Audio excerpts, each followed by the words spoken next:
Extend करो। छात्रों को राजनीति का मोहरा बनाना बंद करो। छात्र एकता जिंदाबाद।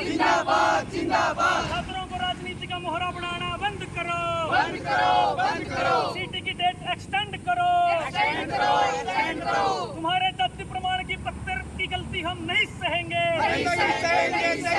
जाति प्रमाण पत्रों की गलती हम नहीं सहेंगे। हरियाणा सीईटी की डेट बढ़वाने के लिए एक युवक ने जींद से निकाली तिरंगा यात्रा। जींद से कुरुक्षेत्र पहुंचा युवक ने पूर्व डिप्टी सीएम दुष्यंत चौटाला पर भी साधा निशाना। हरियाणा कर्मचारी चयन आयोग की सीईटी परीक्षा की आवेदन तिथि बढ़वाने की मांग को लेकर जींद से सफीदों के गांव पाथरी का रहने वाला अजीत सिंह हाथ में तिरंगा और बैनर लेकर पैदल ही चंडीगढ़ स्थित मुख्यमंत्री आवास के लिए निकल पड़ा है। अजीत ने अपनी यह यात्रा शनिवार सुबह सफीदों से शुरू की थी और आज रविवार दोपहर लगभग 3 बजे वह कुरुक्षेत्र पहुंचा। अजीत ने जानकारी देते हुए कहा कि वह अपने लिए नहीं बल्कि उन लाखों युवाओं की आवाज़ बनकर यह यात्रा कर रहा है जो सीईटी फॉर्म भरने से वंचित रह गए हैं। अजीत का कहना है कि सरकार को उन युवाओं के भविष्य को ध्यान में रखते हुए कम से कम 3 से 5 दिन के लिए पोर्टल फिर से खोल देना चाहिए। वहीं अजीत ने पूर्व डिप्टी सीएम दुष्यंत चौटाला पर भी निशाना साधते हुए कहा कि उन्होंने युवाओं को केवल इस्तेमाल किया है। पद यात्रा कर रहे हैं, क्या मांग है, कहाँ तक जाएंगे? देखिए, मेरी पद यात्रा जो सफीदों से शुरू हुई थी और यह पूरे के पूरे सीएम हाउस चंडीगढ़ तक जाओगी। मैं लगातार पैदल चल रहा था सफीदों तक और करनाल कल मैं पहुंचा था। आज मैं करीब 3 बजे पहुंच गया था अपने यहाँ पे, 3:30 बजे। उसके बाद मैं रिफ्रेश होया हूँ और अपना वो करा। अपनी यूनिवर्सिटी के साथी हैं, साहिल है, पूरी की पूरी टीम है। उन्होंने एक भव्य तरीके से फूल मालाओं के साथ स्वागत करा है। और जो मैं मुद्दा उठा रहा हूँ ये बिल्कुल छात्र हित में और छात्रों के हित में होना भी चाहिए, क्योंकि बहुत सारे छात्र ऐसे थे जो सीईटी का आवेदन करना चाह रहे थे, लेकिन टेक्निकल फॉल्ट की वजह से 5-5, 10-10 दिन उन्होंने बैठना पड़ा है। जैसे सुबह बैठ के तो शाम हो जाओ थी, उनका पोर्टल नहीं चला था, अंडर प्रोसेस दिखा देता या बैक मार जाओ था। ये किसी भी अभ्यर्थी की कमी नहीं है, ये कमी है तो कहीं ना कहीं सरकार का टेक्निकल फॉल्ट में कमी है। इसमें अभ्यर्थी दोषी नहीं है, उसको पूरा टाइम दिया जाना चाहिए था, पूरा टाइम मिलना चाहिए था।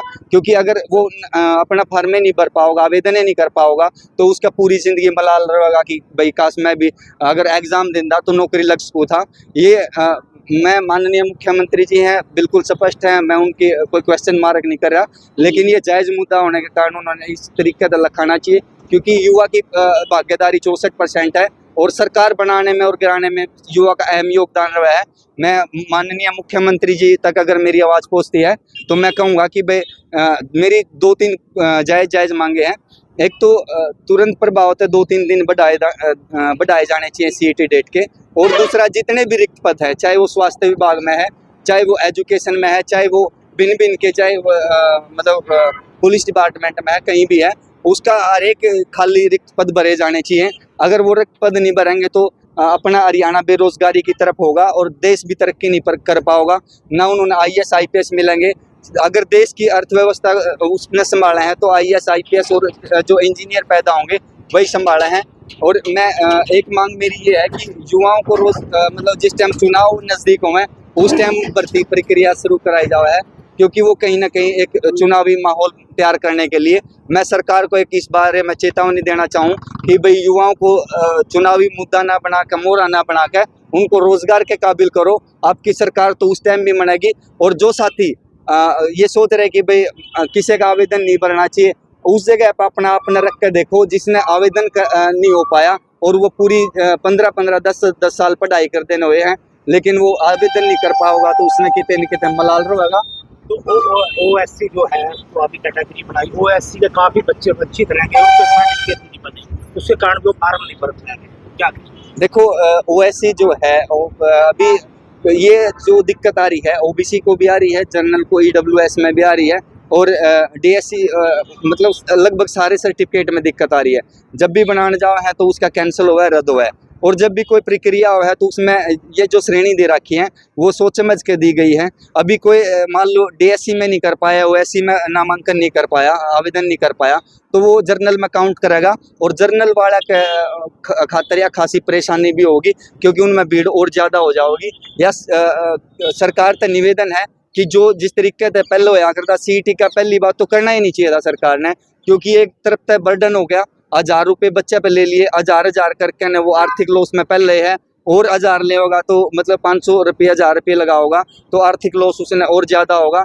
कहीं ना कहीं बेरोजगारी की मार पहले अपना प्रदेश झेल रहा है।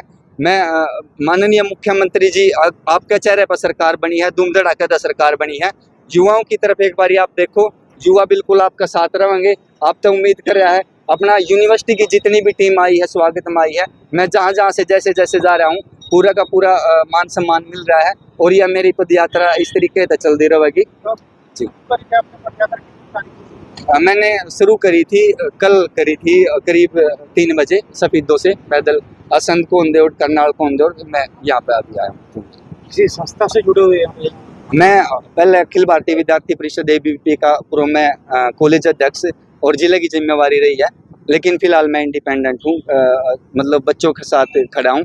और मैंने इस बारे में एक मतलब साथी तो और मांगी थी, भाई आ जाओ सारे, तो 100-200 आदमी लेकर चल लूँगा तो उसमें वो बर्डन होगा, उन पर दुखी होंगे। मैं चाह रहा था कि भाई मैंने जो स्टेटमेंट करी थी SDM को, जब मैंने ज्ञापन दिया था, एक चीज़ कही थी कि भाई मैं अकेला पद यात्रा करूँगा या फिर 2 जने होंगे, ज़्यादा नहीं होंगे। लेकिन उस टाइम मैंने एक साथी की मदद मांगी थी, वो कावड़ था के तो चल पड़ा कावड़ लेने खातर। लेकिन भाई मैंने बोला कि युवाओं का रोजगार जरूरी है, उनकी आर्थिक स्थिति सुधरेगी, उनका परिवार सुधरेगा, आपकी ज़रूरत है आ जाओ। उन्होंने बोला भाई मैं अहंकारी रावण हूँ, मैंने किसी के उसकी ज़रूरत नहीं है, मैंने CM साहब खातर या फिर मंत्रिया खातर कावड़ ले आनी है। वो पढ़ाई जरूरी है और इस टाइम रोजगार जरूरी है, कावड़ तो फिर भी आंदी रहेगी। ये अहंकार वाली बात नहीं होनी चाहिए, और बच्चा का उज्जवल भविष्य की मैं कामना करूँ। जी, मैं आपके चैनल के माध्यम से एक छोटा सा संदेश और देना चाह रहा हूँ कि अपने जो डिप्टी CM रहे हैं मुख्य पिछली बार, दुष्यंत चौटाला, वैसे तो वो अभी लगातार मैं देख रहा हूँ तंज कसदे और नजर आ लग रहे हैं। कभी कांग्रेस ने लेकर न B टीम बता रहे हैं, कदे अपने जो भर्ती रद्द करवाने लेकर मुद्दा उठा रहे हैं। तो मैं कहना चाह रहा हूँ, जिस टाइम उनकी सरकार थी और डिप्टी CM थे, उस टाइम उसने किसी भी युवा खातर नहीं सोचा, बल्कि युवा अंधकार में भेज दिए। पूर्ण बहुमत है वो 10 सीट देकर न डिप्टी CM बनाए थे, और उसकी बिरादरी ने भी उस पर यकीन करा था। लेकिन वो जिस टाइम उनका टाइम आया था, उसने किसी के साथ में खड़ा नहीं नजर आया, बल्कि इस टाइम वर्तमान में जो सरकार है उस पर तंज कसर रहे हैं।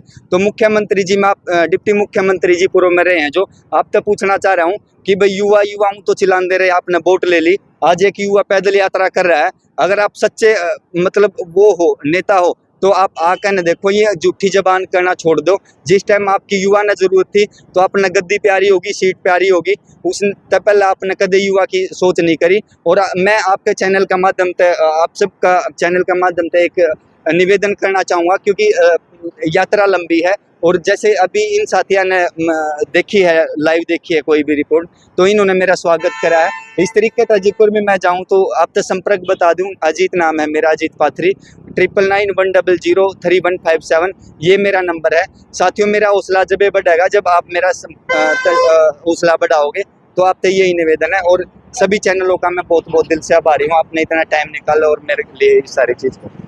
संपूर्ण छात्रों के प्रतिनिधि के रूप में अपने जितने भी ऑर्गेनाइजेशन है उनके तरफ से जो साथी ने पदयात्रा निकाली, वो बिल्कुल जायज मांग है कि जो CT के फॉर्म की जो डेट है उसको एक्सटेंड की जाए और उसको करेक्शन का जो ऑप्शन दिया जाए, यह एक बिल्कुल जायज मांग है। और इन्होंने जो 2 दिन की जो डेट एक्सटेंड की थी, वो इस प्रकार की बात हुई कि धूल चेहरे पर थी और हम शीशा साफ करते रहे। सरल जो हरियाणा का पोर्टल है वो बिल्कुल बिजी चला हुआ था, जिसके कारण जाति प्रमाण पत्र नहीं बने हैं। और विशेषकर जिस वर्ग से खुद CM सैनी, नायब सिंह सैनी जी आते हैं, OBC वर्ग से, उसके हजारों लाखों की संख्या में जो स्टूडेंट हैं, उन्होंने अपना फार्म है जो सामान्य यानी जनरल कैटेगरी में भरा है, जो बिल्कुल नाजायज है। और भी जो नई कैटेगरी बनी है, DSC हो या OSC हो, उन छात्रों के हैं जो जाति प्रमाण पत्र नहीं बन कर आए। हमारी एक हम्बल रिक्वेस्ट है कि आप इस जो CT की जो डेट है उसको एक्सटेंड करें और उसको करेक्शन का जो ऑप्शन दिया जाए।